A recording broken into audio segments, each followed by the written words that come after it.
이 시간 하나님께서 우리에게 주실 생명의 말씀은 누가복음 7장 29절 30절 말씀. 누가복음 7장 29절 30절. 우리 함께 합독합니다. 모든 백성과 세리들은 이미 요한의 세례를 받은지라 이 말씀을 듣고 하나님을 의롭다 하되 바리새인과 율법 교사들은 그의 세례를 받지 아니하므로 그들 자신을 위한 하나님의 뜻을 저버리니라. 할렐루야. 여러분 인사합니다. 잘 되고 있습니다. 잘 될 줄로 믿습니다. 기도하고 순종하면 더 잘 됩니다. 오늘 인생 최고의 날입니다.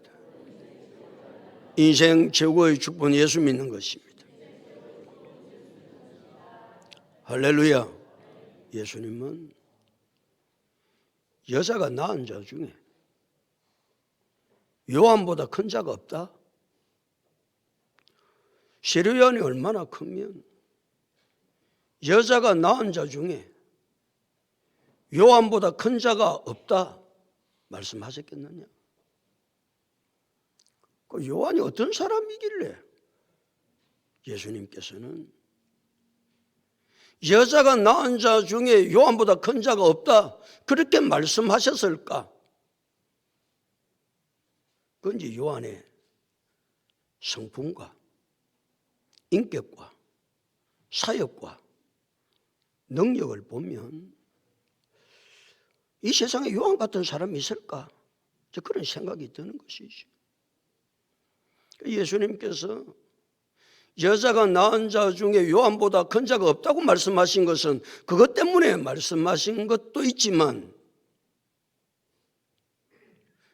요한은 예수님의 오실 길을 준비하는 자이기 때문에 그렇습니다. 이 세상 아무도 예수님의 오실 길을 준비한 자가 없는데 예수님께서 오실 길을 준비한 단 유일한 사람이 있는데 그 사람이 누구다? 세례 요한이다. 그래서 예수님께서는 여자가 낳은 자 중에 요한보다 큰 자가 없다. 나 뭐 일이라고 별로 뭐 기분 안 좋은가 봐. 요한보다 큰 자가 없다. 그렇죠. 그러나 예수님은 하나님 나라에서는 극히 작은 자라도 요한보다는 크다.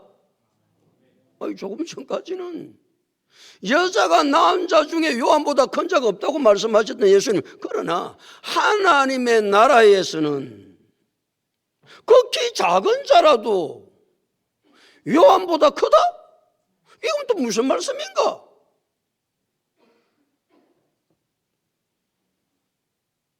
예수님께서 구약 성경에는 끊임없이 예수님께서 인간의 죄 문제를 해결하기 위해서 하나님 메시아를 땅에 보낼 것이다, 보낼 것이다, 보낼 것이다 수없이 말씀하셨어요.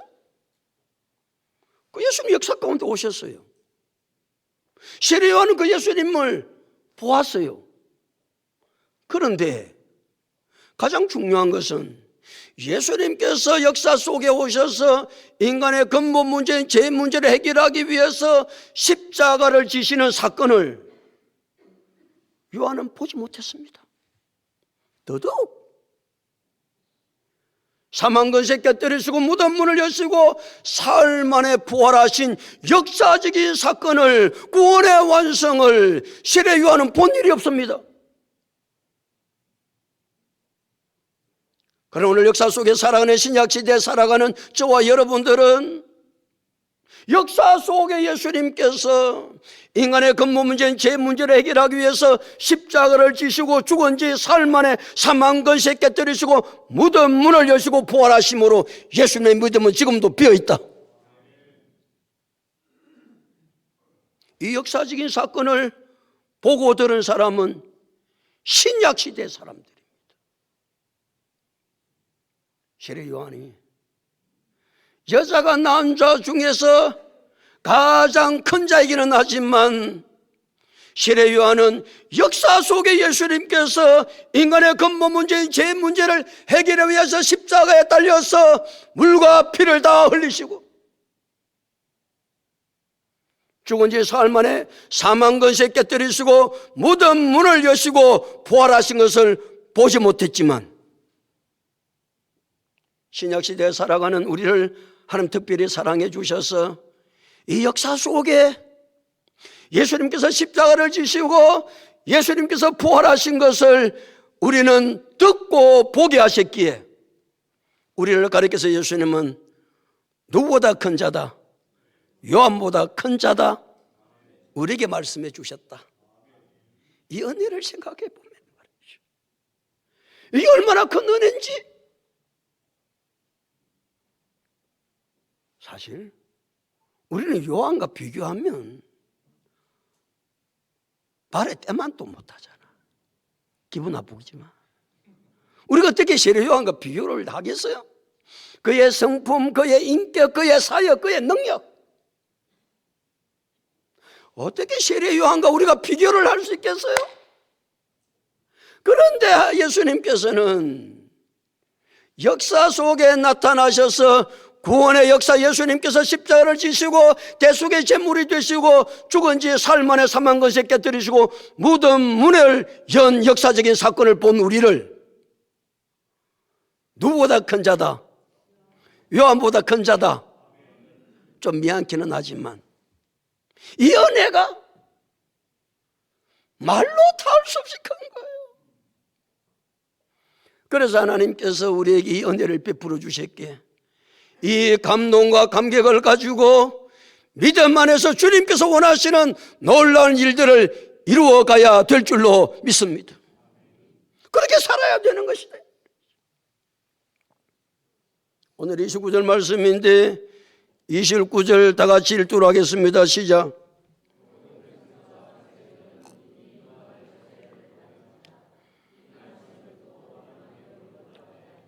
모든 백성과 세리들은 이미 무엇을 받은지라? 요한의 세례를 받은지라. 모든 백성이라고 그러니까 유대인 모든 백성을 다 말하는 것처럼 느껴지지만 모든 백성은 유대인 모두를 다 말하는 것이 아니고 많은 유대인들이 그 말입니다. 많은 유대인들과 세리들은 이미 무엇을 받았는지라? 요한의 세례를 받았는지라. 세례 요한은 강야에서 낙타털 옷을 입고 가죽띠를 띠고 메뚜기와 석정이를 먹으면서, 석정을 먹으면서 회개하라 천국이 가까이 왔느니라. 세례 요한이 강야에서 회개하라 천국이 가까이 왔느니라 외칠 때에 유대 백성들은 강야로 나가서 가슴을 치면서 나는 죄인입니다. 어떠한 사람도 회개하라고 외치지 않았는데 세례 요한이 강야에서 나타나서 회개하라. 세례 요한의 회개하라는 외침을 들었던 유대인들은 세례 요한이 강야에 있는 곳으로 나가서 가슴을 치면서 내가 죄인입니다.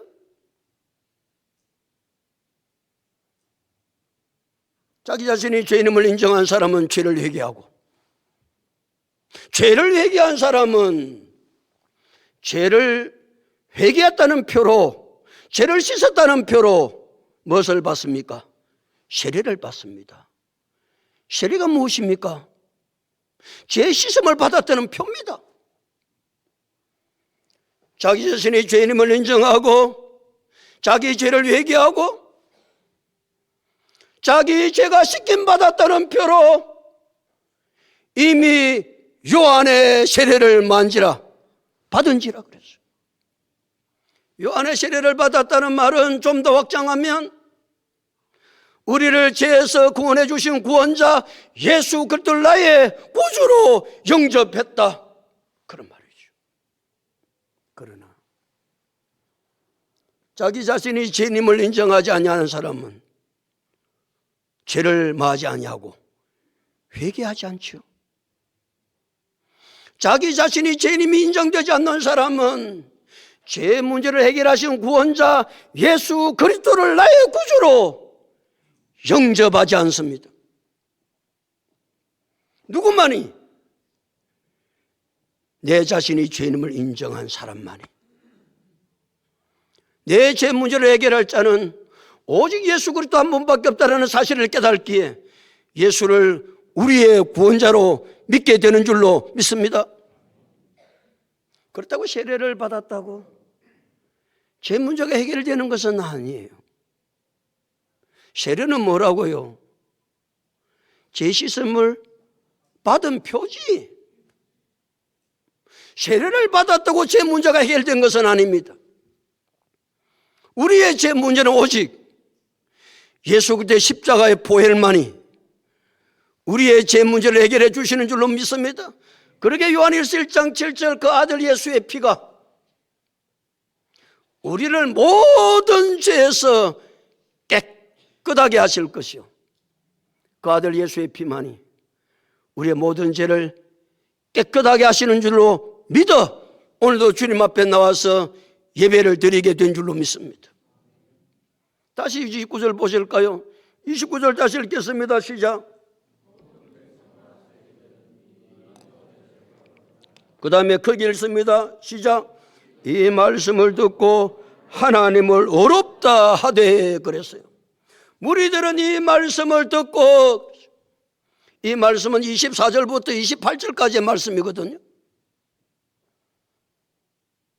예수님께서 세례 요한이 보낸 두 제자를 돌려보내고 난 이후에, 그들이 떠나고 난 이후에 세례 요한이 어떤 사람임을 무리들에게 가르쳐 주었습니다. 너희가 광야에 무엇을 부리고 광야에 나갔더냐? 흔들리는 갈대더냐? 부드러운 옷을 입은 사람을 보러 나갔더냐? 선지자를 보러 나갔더냐? 옳도다. 세례 요한은 선지자보다도 만자니라 훌륭한 자니라. 여자가 낳은 자 중에 요한보다 큰 자가 없다. 그 세례 요한에 대해서 말씀하신 말씀을 들었던, 예수님의 말씀을 들었던 무리들은 이 말씀을 듣고 하나님을 뭐하다 하되 어렵다고 하되 그랬어요. 하나님을 어렵다고 했다는 말은 하나님이 죄인을 구원하는 사역이 옳습니다, 그렇게 그대로 고백했다는 거예요. 하나님이 뭐하는 일이 옳다고요? 죄인을 구원하는 일이 옳다는 거예요. 하나님이 죄인을 구원하는 일은 어떻게 구원하시죠? 하나님이 죄인을 어떻게 구원하시죠? 구원하시는 방법이 뭐냐고요? 하나님이 죄인을 구원하는 방법은 먼저 내 자신이 죄인임을 인정하고 회개하고 예수 그리스도를 믿을 때 하나님은 죄인을 구원해 주신다. 이것이 누구의 방법이다? 하나님의 방법입니다. 죄인을 구원하는 길은, 방법은 다른 데 있지 아니하고, 세례 요한에 대해서 예수님의 말씀을 들었던 사람들은, 무리들은 하나님을 어렵다 하되 그랬어요. 하나님이 죄인을 구원하시는 방법이 뭡니다? 옳습니다. 우리 하나님께서 죄인을 구원하는 방법은 옳습니다. 왜요?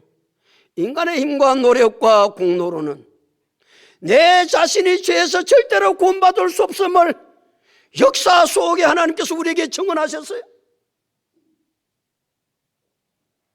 내 힘과 능력과 내 공로로는 우리는 죄에서 구원받을 수 없게 하나님께서 죄 없으신 독생자 예수 그리스도 이 땅에 보내주시고, 그가 십자가 위에서 우리의 죄를 위해서 대속 제물이 되어주심으로 대신 죽으시고, 예수님께서 우리 죄를 위해서 대신 죽으셨다는 확실한 증거는 죽은 지 사흘 만에 사망 것에 깨뜨리시고 무덤 문을 여시고 부활하신 부활의 증거를 보여주심으로 예수님께서 우리 죄를 위해서 대속제물이 된 놀라운 증거는 부활에 있다. 부활에 있다. 그래서 예수를 믿는 사람 다 구원해 주시는 것이 하나님이 죄인을 구원하는 방법이다. 아멘. 이 방법 때문에 우리는 누구만을 믿습니까? 예수님만을 믿는 거예요.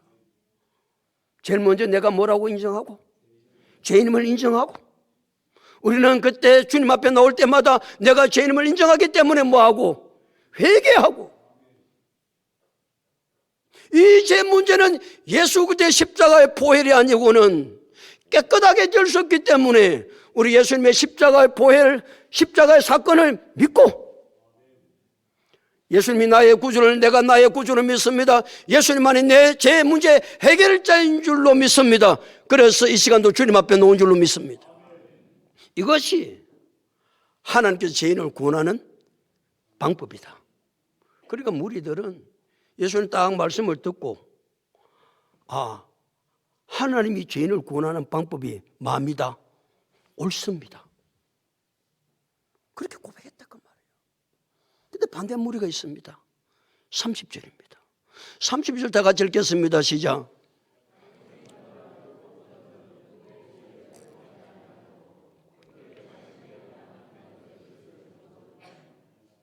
바리새인과 뭐들은 율법교사들은 뭐 했다고요? 그의 세례를 받지 않습니다. 누구는 그의 세례를 받는데 모든 백성과 세리들은 이미 요한의 세례를 받은지라 대조지요? 딱 대조를 하는 거예요. 바리새인과 율법교사들은 한마디로 말하면 율법에 능통한 사람입니다. 어떤 율법이 어디에 뭐에 관련된 율법이 있는지 율법을 잘 아는지 율법 박사입니다. 율법의 조문이 613가지거든요. 248개는 하라는 것이고 365개는 하지 말라는 것이거든요. 하라는 거 하지 말라는 율법 613가지의 조문을 낱낱이 다 외우고 있습니다.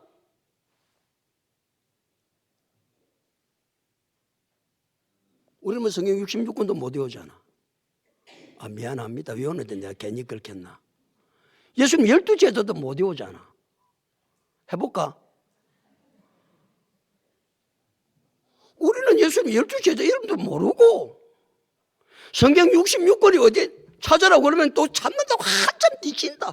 여기 어디에 있더나. 말라기는 말랐고 여기 놔둔고 사면서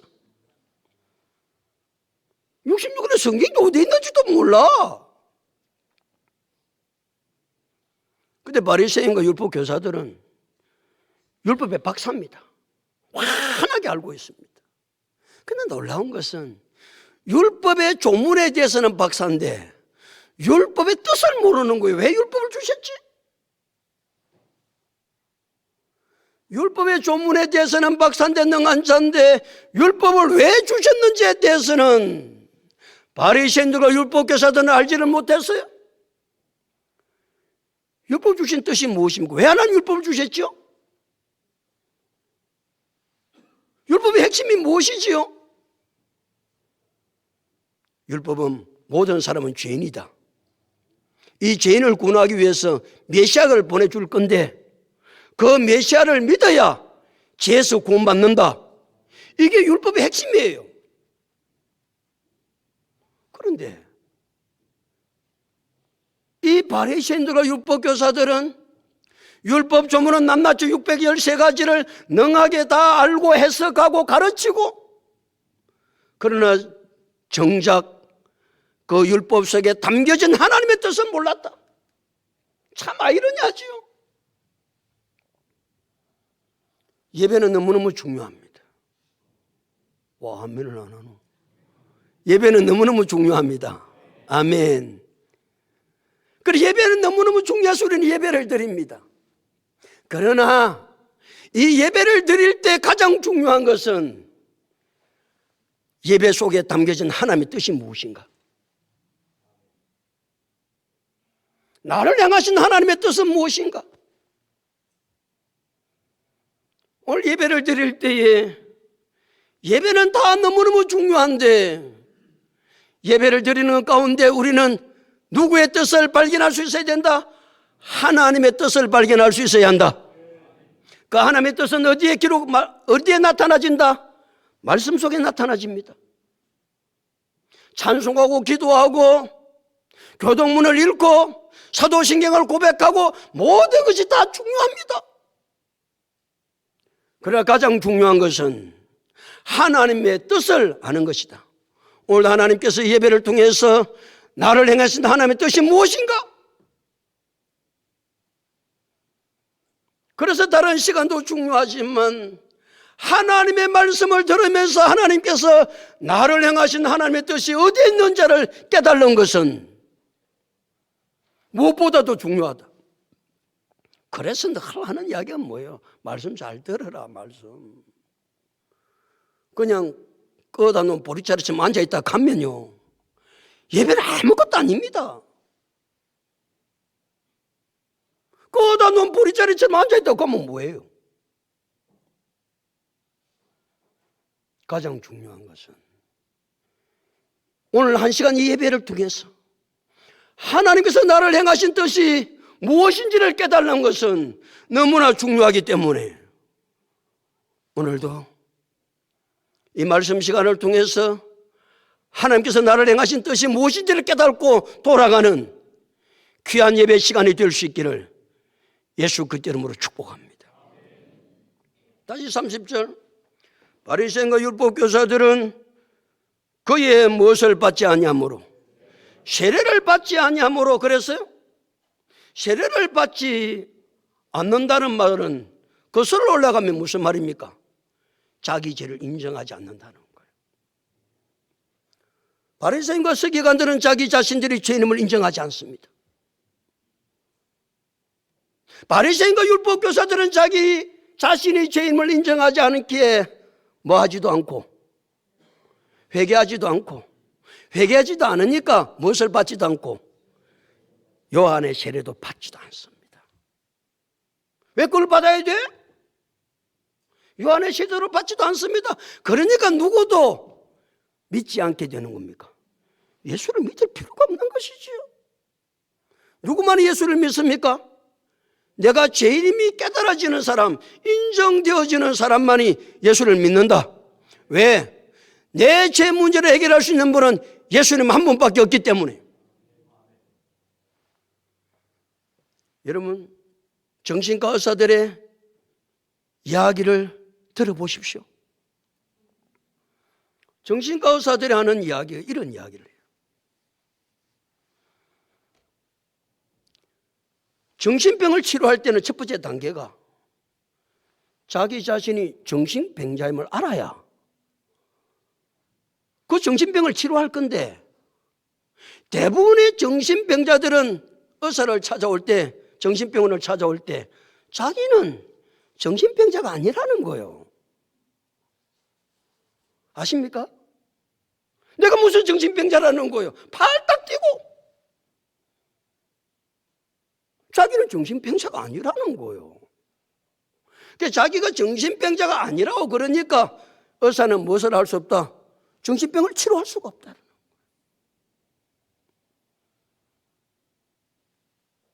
신앙생활의 첫 번째 단계가 무엇입니까? 신앙생활의 첫 번째 단계는, 구원받을 수 있는 첫 번째 단계는 내가 죄인임을 인정하는 것입니다. 내가 죄인임 인정하지 않는 사람은 죄를 회개하지도 않습니다. 팔짝 뜁니다. 내가 무슨 죄 짓냐고. 당신이 내 죄 짓는 거 봤냐고. 팔짝 뜁니다. 그러니까 누구도 필요 없는 것이지요. 예수가 필요 없는 것이지요. 여러분, 죄 문제를 해결받기를 원하십니까? 그 첫 번째 단계가 뭐라고요? 내 자신이 죄인임을 인정하는 것입니다. 내 자신이 죄인임이 인정되지 않는 사람은 절대로 죄에서 구원받지 못합니다. 그래서 우리는 주님 앞에 놓을 때마다 내 자신이 죄인임을 인정하고 그 죄를 회개하고 내 죄의 문제는 예수 그리스도의 십자가의 보혈밖에 없음을 깨닫고 남은 예수 이름을 의지하고 죄 사함 받아 날마다 구원의 길을 걸어갈 수 있는 하나님의 사람들이 다 될 수 있기를 예수님의 이름으로 축복합니다. 다시 30절 보실까요? 바리새인과 율법교사들은 그의 세례를 받지 아니하므로 그 다음 읽습니다. 다 같이 시작. 만일아 그들 자신을 위한 하나님의 뜻을 저버린다. 그들 자신을 위한 하나님의 뜻. 그들 자신을 위한 하나님의 뜻이 무엇입니까? 하나님의 뜻은 다른 데 있지 않습니다. 우리로 하여금 죄인임을 인정하게 하고 그 죄를 회개하고 죄 문제 해결할 자는 오직 예수 그리스도 한 분밖에 없습니다. 그것을 믿어야 구원받습니다. 이것이 하나님의 뜻이다. 다른 길은 없다. 그래서 사도행전 4장 12절에 다른 이로서는 구원을 받을 수 없나니 천하 사람 중에 구원을 받을 만한 다른 이름을 우리에게 주신 일이 없음이니라 하였더라. 로마서 10장 13절은 누구든지 주의 이름을 부르는 자는 구원을 받으리라. 누구든지다. 그 사람이 누구든지 간에 예수 그리스도를 믿기만 하면, 예수 그리스도가 우리의 죄 문제 해결자 구원자 되시는 걸 믿기만 하면 구원받는 것이 하나님의 뜻입니다. 하나님께서 이 땅에 오셨어요. 예수님을 보내주셨어요. 바리새인과 율법교사들에게 예수님 오셨어요. 그들이 구원을 베풀어 주시려고 하시는 거예요. 그래서 그들 자신을 위한 그랬습니다. 그들 자신을 위한. 예수님께서 이 땅에 오셔서 십자가를 지신 것은, 부활하신 것은 누구를 위한 것이다? 뭐라카노? 누구를 위한 것이냐고. 나를 위한 것입니다. 대답 좀 하세요. 나를 위해서. 다른 사람을 위해서가 아니라 나를 위해서 예수님께서 십자가를 지시고 죽은 지 사흘 만에 부활하셨는데 그 하나님의 뜻을 내가 뭐하면 구원받는다? 받아들이면 구원을 받습니다. 그런데 바리새인과 율법교사들은 그 하나님의 뜻을 뭐하니라? 저버리니라 그랬어요. 29절과 30절은 완전히 대조를 이루고 있죠. 모든 백성과 세리들은 어떻게 했다고요? 요한의 세례를 받았습니다. 그런데 누구는 받지 않았다고요? 바리새인과 율법교사들은 받지 않았습니다.